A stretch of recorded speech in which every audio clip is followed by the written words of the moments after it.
Hi welcome to happy life. இந்த வீடியோவில் என்ன பார்க்க போகிறோம் அப்படின்னா, சப்ஸ்கிரைபர் ஒரு 2 பேர் வந்து மெயில் பண்ணியிருந்தாங்க. நாங்கள் இப்போ வரைக்கும் எந்த சேவிங்ஸும் ஸ்டார்ட் பண்ணல. இப்போது நாங்கள் எதில் இன்வெஸ்ட் பண்ணணும், எந்த மாதிரி சேவ் பண்ணலாம், அந்த மாதிரி கொஞ்சம் டவுட் வந்து கேட்டிருந்தாங்க. இனிமேல் நான் அந்த 1 by 1 ஷார்ட் வீடியோலையும் லாங் வீடியோலையும் சப்ஸ்கிரைபரோட மெயிலுக்கு வந்து ரிப்ளை பண்ணலாம் அப்படின்ட்டு இருக்கேன். நீங்கள் ஏதாவது உங்கள் கூட எங்கள் கூட ஷேர் பண்ணிக்கணும் அப்படின்னு நினச்சிங்க அப்படின்னா, ஹாப்பி லைஃப் ara@gmail.com இந்த மெயில் ஐடிக்கு வந்து நீங்கள் உங்களோட எப்படி சேவ் பண்ணீங்க, இந்த மாதிரி நீங்கள் வந்து பிளான் பண்ணீங்க அப்படின்றத சப்ஸ்கிரைபரோட ஷேர் பண்ணிக்கணும் அப்படின்னு நினச்சிங்கன்னா இந்த மெயில் ஐடிக்கு நீங்கள் வந்து ஷேர் பண்ணுங்கள். ஒரு மெயிலையும் நான் ஷார்ட்ஸ்லேயும் சரி லாங்லேயும் சரி எந்த மாதிரி வீடியோஸில் கொடுக்க முடியுமோ உங்களோட மெயிலை வந்து நான் சப்ஸ்கிரைபர் கூட ஷேர் பண்ணிக்கிறேன். உங்கள் நேமை நீங்கள் ஹைட் பண்ண சொன்னீங்க அப்படின்னா ஹைட் பண்ணிக்கலாம், இல்லை நேம் ஷோ பண்ணணும் அப்படின்னாலும் நம்ம அந்த மாதிரி பிளான் பண்ணி வீடியோ போட்டுக்கலாம். உங்களுக்கு விருப்பம் இருந்துச்சுன்னா நீங்கள் வந்து ஷேர் பண்ணிக்கலாம். இப்போ நான் எதுவுமே வந்து ஸ்டார்ட் பண்ணவே இல்லை, எப்படி பிளான் பண்ணலாம் அப்படின்றத எனக்கு தெரிஞ்சதை மட்டும் உங்கள் கூட நான் ஷேர் பண்ணிக்கிறேன். பேசிக்காக பிகினராக இருக்கிறவங்களுக்கு, மிடில் கிளாஸாக இருக்கிறவங்களுக்கு, லோயர் மிடில் கிளாஸாக இருக்கிறவங்களுக்கு கண்டிப்பாக வந்து இது ஹெல்ப்ஃபுல்லாக இருக்கும். ஃபஸ்ட் வந்து பார்த்திங்க அப்படின்னா, உங்களுக்கு பெண் குழந்தைங்கள் இருக்காங்க, இல்லை உங்களுக்கு பையன் இருக்கான், இந்த மாதிரி இருக்காங்க அப்படின்னா ஏற்கனவே கண்டிப்பாக ஓப்பன் பண்ணியிருப்பீங்க. பெண் குழந்தைங்க இருந்தாங்க அப்படின்னா போஸ்ட் ஆஃபீஸ்லேயும் சரி இல்லை பேங்க்கில் கூட நீங்கள் ஸ்டார்ட் பண்ணிக்கலாம். செல்வமகள் சேமிப்பு திட்டம் வந்து ஓப்பன் பண்ணி நீங்கள் கொஞ்சம் கொஞ்சமாக அமௌண்ட் இன்வெஸ்ட் பண்ணுறதுக்கு ஸ்டார்ட் பண்ணிக்கலாம். இயர்லி ஒன்ஸ் நீங்கள் பே பண்ணால் கூட கண்டிப்பாக போதும் செல்வமகள் திட்டத்தை பொறுத்தளவுக்கு. இதே உங்களுக்கு பாய் பேபியாக இருக்குது அப்படின்னா பிபிஎஃப் போடலாம். பிபிஎஃப் வந்து நம்ம பேரில் கூட நம்ம ஓப்பன் பண்ணிக்கலாம், இல்லை உங்கள் குழந்தைங்க பேரில் கூட ஓப்பன் பண்ணிக்கலாம். நீங்கள் ஓப்பன் பண்ணி பேங்க் ஆர் போஸ்ட் ஆஃபீஸ் எதில் உங்களுக்கு வந்து கன்வீனியண்ட்டாக இருக்கோ அதில் வந்து நீங்கள் ஓப்பன் பண்ணிக்கலாம். மொபைல் ஆப்பில் கூட ஈஸியாக நம்ம பே பண்ணிக்கிறதுக்கான ஆப்ஷனும் இருக்குது. போஸ்ட் ஆஃபீஸில் எப்படி ஆன்லைனில் பே பண்ணணும் அப்படின்ற வீடியோவும் நான் சேனலில் போட்டிருக்கேன். ஃபஸ்ட் கமெண்ட்டில் வேணால் பின் பண்ணுறேன், நீங்கள் செக் பண்ணி பார்த்துக்கோங்க அதையும். ஸோ கண்டிப்பாக அவங்க வீட்டில் குழந்தைங்கள் இருக்காங்க அப்படின்னா, பெண் குழந்தையாக இருந்தால் செல்வமகள் திட்டமும், பையனாக இருக்கும்போது பிபிஎஃப்பும் நீங்கள் கண்டிப்பாக ஓப்பன் பண்ணிக்கோங்க. இதுதான் வந்து சேவிங்ஸோட ஃபஸ்ட்டு ஸ்டெப். நெக்ஸ்ட்டு என்ன பண்ணலாம் அப்படின்னா, உங்களுக்கு வந்து எமர்ஜென்சி ஃபண்ட் தான் இதுக்கு முன்னாடியே நீங்கள் வந்து பிளான் பண்ணணும். இருந்தாலும் நான் ஃபஸ்ட்டு செல்வமகள் திட்டம் பிபிஎஃப் பற்றி சொல்லிட்டேன். எமர்ஜென்சி ஃபண்ட் அப்படின்னா என்ன அப்படின்னா, நமக்கு மொத்தமாக ஒரு மாதத்துக்கு எவ்வளோ செலவாகுது அப்படின்றத கால்குலேட் பண்ணி இன்ட்டு 3 டைம்ஸ், அதாவது 3 மாதம் உங்களோட டோட்டல் எக்ஸ்பென்சஸை ஒரு சேவிங்ஸ் அக்கௌண்ட்டில் மெயின்டைன் பண்ணுறதுக்கு ஸ்டார்ட் பண்ணுங்கள். இது கண்டிப்பாக வந்து உங்களுக்கு எமர்ஜென்சி சிச்சுவேஷனில் வந்து ஹெல்ப் பண்ணும். இப்போ உன்னால் 3 டைம் வந்து மெயின்டைன் பண்ண முடியாதுன்னா அட்லீஸ்ட் ஒரு மாதத்துக்கான அமௌண்ட்டாவது இருக்கிற மாதிரி நீங்கள் பிளான் பண்ணிக்கோங்க. இது வந்து ரொம்ப ரொம்ப முக்கியம். தேர்ட் வந்து பார்த்திங்கன்னா, மந்த்லி உங்களால் ஒரு ஃபிக்ஸட் அமௌண்ட் பே பண்ண முடியும் அப்படின்னா, ஏதாவது ஒரு நம்பகத்தன்மையான நகைக்கடையில் வந்து பார்த்திங்கன்னா மினிமம் ஒரு 2000 வந்து நீங்கள் மந்த்லி சேவிங் ஸ்கீமில் வந்து ஜாயின் பண்ணி நீங்கள் போடலாம். உங்களுக்கு தேவைப்பட்டுச்சு இன்வெஸ்ட்மெண்ட்காக அப்படின்னா காயின் வாங்கிக்கலாம், இல்லைனா ஸ்டோன், எனாமல் இந்த மாதிரி எதுவும் இல்லாமல் பிளைன் ஜுவல்லாம் வந்து நீங்கள் பர்ச்சேஸ் பண்ணிக்கலாம். இது வந்து கண்டிப்பாக வந்து உங்களுக்கு ஹெல்ப் பண்ணும். நெக்ஸ்ட் வந்து பார்த்திங்க அப்படின்னா டிஜிகோல்டு சேவிங் ஸ்கீம். டிஜிகோல்டு வந்து நமக்கு மந்த்லி இன்வெஸ்ட்மெண்ட் கிடையாது. டிஜிகோல்டில் நம்ம 100 ருபீஸ்லேருந்தே சேவ் பண்ணலாம். நிறைய ஷாப்ஸில் வந்து இப்போ டிஜிகோல்டு ஸ்கீம் வந்து ஓப்பன் பண்ணிட்டாங்க. அதை பற்றி நம்ம சேனல்லையே நிறைய நம்ம வீடியோஸ் போட்டிருக்கோம். என்னை பொறுத்தளவுக்கு இப்போ இருக்கிறதுல எது பெஸ்ட்டாக இருக்குது அப்படின்னு பார்த்தீங்கன்னா, ஜிஆர்டி அண்ட் போத்தீஸ் பெஸ்ட்டாக இருக்கிற மாதிரி தெரியுது. இது ரெண்டுத்துலேயும் கம்பேர் பண்ணும்போது எனக்கு ஜிஆர்டியில் வந்து ஃபஸ்ட்டு 120 டேஸ்க்கு 7% பெனிஃபிட் கொடுக்கறதால எனக்கு ஜிஆர்டி ஓகே அப்படின்ற மாதிரி தோணுது. இப்போ போத்தீஸும் உங்களுக்கு கம்ஃபர்டபுளாக இருந்துச்சு அப்படின்னா போத்தீஸ்லேயும் நீங்கள் வந்து ஓப்பன் பண்ணிக்கலாம். ரெண்டுமே வந்து இப்போ இருக்கிறதுக்கு நல்லா தான் இருக்குது. ஸோ டிஜிகோல்டு சேவிங் ஸ்கீம் வந்து கண்டிப்பாக ஓப்பன் பண்ணி நீங்கள் கொஞ்சம் கொஞ்சமாக அமௌண்ட் இன்வெஸ்ட் பண்ணிவிட்டு கோல்டு காயினாக பர்ச்சேஸ் பண்ணுறதுக்கு ட்ரை பண்ணுங்கள். ஃபஸ்ட்டு நீங்கள் சேவிங் ஸ்டார்ட் பண்ணுறதுக்கு முன்னாடி உங்களுக்கு மந்த்லி எவ்வளோ எக்ஸ்பென்சஸ் ஆகுது அப்படின்றத 3 மந்த்ஸ் வந்து நீங்கள் வாட்ச் பண்ணுற மாதிரி இருக்கும். அப்போ தான் உங்களோட அந்த செலவுகளை வந்து உங்களால் அதுக்குள்ளே கண்ட்ரோல் பண்ண முடியுதா அப்படின்றது உங்களுக்கு தோணும். இப்போ நீங்கள் சேவிங் ஸ்டார்ட் பண்ணுறதுக்கு முன்னாடியே ஃபார் எக்ஸாம்பிளுக்கு மந்த்லி 2000 நீங்கள் வந்து ஏதோ ஒரு கமிட்மெண்ட்குள்ளே போகிறீங்க, ஒரு சீட்டு போடுறீங்க, போஸ்ட் ஆஃபீஸ் பேமெண்ட் பண்ணணுன்னா ஒரு 3 மந்த்ஸ் வந்து டிசிப்ளினாக நமக்கு அந்த இன்கம்குள்ளே நம்மளால் சேவிங்ஸை முடிக்க முடியுதா, சாரி எக்ஸ்பென்சஸை முடிக்க முடியுதா, 2000 நம்மளால் எடுத்து வைக்க முடியுதா அப்படின்னு பாருங்கள். அப்போது நீங்கள் அந்த 3 மாதம் 2000 எடுத்து வச்சுக்கிட்டே வரணும். இப்போது நீங்கள் 2000 சேவ் பண்ணுறீங்கன்னா அது வந்து சேவிங்ஸ்க்கான பேக்கப்பாக கண்டிப்பாக உங்கள் அக்கௌண்ட்டில் வந்து இருக்கணும்.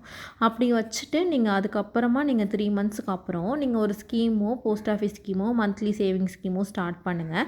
அந்த சேவிங்ஸ்க்கான எடுத்து வச்சிங்க இல்லையா, அந்த அமௌண்ட் வந்து அது அப்படியே இருக்கட்டும் உங்களுக்கு. ஏன் சொல்கிறேன் அப்படின்னா, சம்டைம்ஸ் நமக்கு செலவுகள் அதிகமாக இருக்குது, ஃபங்க்ஷன்ஸ் வரும்போது நம்மளால் கட்ட முடியாது. அந்த டைம் இந்த சேவிங்ஸ்க்காக நம்ம எடுத்து வச்சுருக்கோம் இல்லையா, அந்த அமௌண்ட்லேருந்து எடுத்து கட்டிக்கலாம். இந்த 3 மாதத்துக்குள்ளே நம்ம குறிப்பிட்ட அமௌண்ட்டுக்குள்ளே செலவை முடிச்சிட முடியுமா அப்படின்றது நமக்கே நம்ம ஒரு டெஸ்ட் வச்சுக்கிற மாதிரி தான். அதுலேயும் நமக்கு கிளியர் ஆகிடும், சேவிங்ஸ்க்கான ஒரு பேக்கப்பும் உங்களுக்கு ரெடியாக இருக்கும். இதில் நடுவில் 1 மந்த் கூட ஸ்கிப் பண்ணாமல் நீங்கள் கட்டிட்டீங்க, பே பண்ணிட்டீங்க, லாஸ்ட்டாக இந்த அமௌண்ட் வந்து உங்களுக்கு இருக்குது அப்படிங்கும்போது லாஸ்ட்டாக நீங்கள் வாங்கும்போது சேர்த்து கூட நீங்கள் வாங்கிக்க முடியும். அதனால் ஒரு அமௌண்ட் நம்ம எடுக்கிறோம் இல்லையா சேவிங்ஸ்க்குன்னு, நமக்கு வர சேலரியிலேருந்து எடுத்தது போக மீதம் இருக்கிறதுல அதை சேவ் பண்ண முடியுமான்றதை வந்து ஒரு 3 மந்த்ஸ் இல்லை 2 மந்த்ஸாவது நீங்கள் ப்ராக்டிஸ் பண்ணி பார்த்துட்டு அதுக்கப்புறம் தான் நீங்கள் ஓப்பன் பண்ணணும். இல்லை நான் பண்ணிவிடுவேன் அப்படின்னு சொல்லிட்டு ஒரு 5000 3000 போட்டுட்டு 1 மாதம் கட்டிட்டு அதுக்கப்புறம் கட்ட முடியலனாலும் நமக்கு வேஸ்ட் ஆகிடும். ஸோ அதை ப்ராக்டிஸ் பண்ணிவிட்டு நீங்கள் ஓப்பன் பண்ணுங்கள்.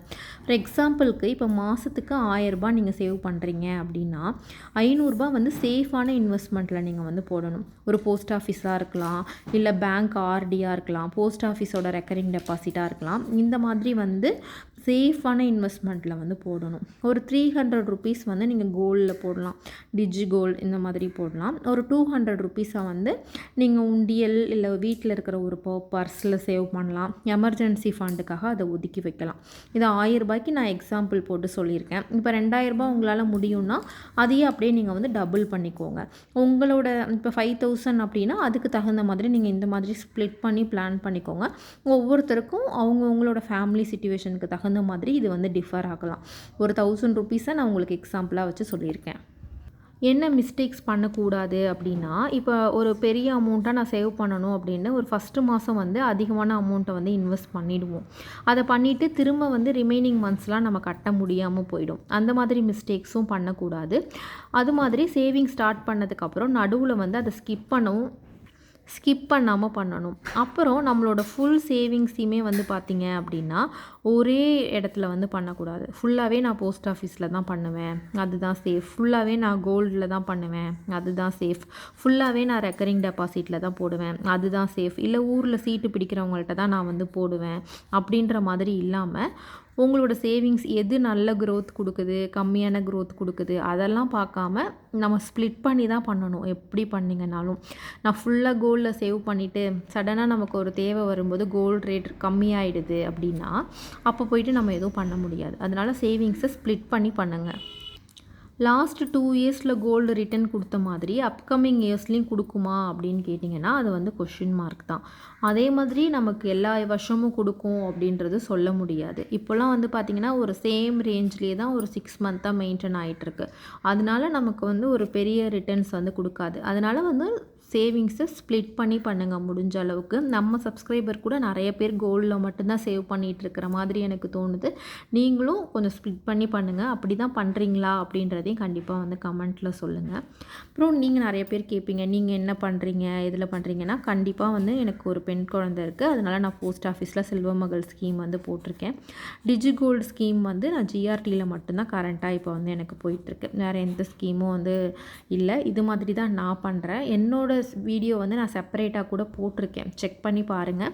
ஸோ உங்கள் ஃபேமிலி சிச்சுவேஷனுக்கு தகுந்த மாதிரி உங்கள் இன்கம்க்கு தகுந்த மாதிரி நீங்கள் கொஞ்சம் கொஞ்சமாக சேவ் பண்ணுங்கள். இந்த மாதிரி பிரித்து ப்ராப்பராக பண்ணிங்க அப்படின்னா கண்டிப்பாக வந்து உங்களுக்கு ஃப்யூச்சருக்கு ஹெல்ப்பாக இருக்கும்.